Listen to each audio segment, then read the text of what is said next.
Let's bring in Michael Lysander Fremuth. He's a lawyer and human rights expert. Austria is the first European country to declare a renewed lockdown, the first to mandate vaccines. Why are we seeing these proposals now? Well, actually, we face a very difficult situation in tackling the pandemic. The numbers, as mentioned before, are extremely high.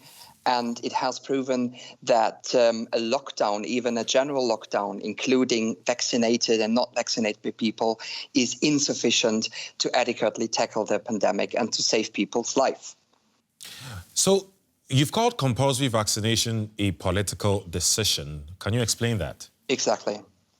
Exactly. To me, as a human rights lawyer, it is more a political question than a question of human or fundamental rights. Without doubt, the imposition of a legal duty to accept becoming vaccinated amounts to a severe interference with human rights, in particular the physical integrity and autonomy of your body.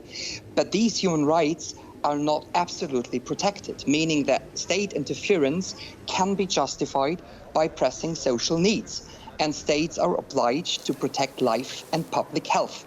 So compulsory vaccination is less about protecting people from themselves than from protecting others, in particular vulnerable people, those who are not eligible for vaccination, for instance, due to medical reasons. And the European Court of Human Rights has found quite recently in April that mandatory vaccination can be lawful even outside times of pandemic.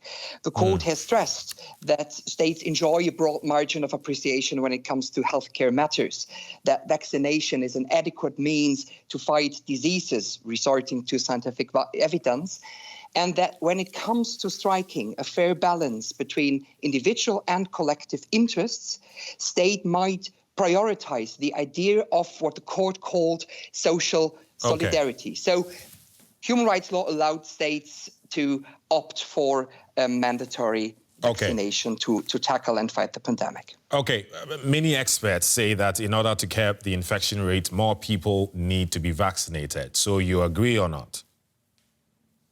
I agree. I agree. First, being vaccinated reduces the risk of becoming infected. And there is scientific evidence showing that the duration of being infectious is limited.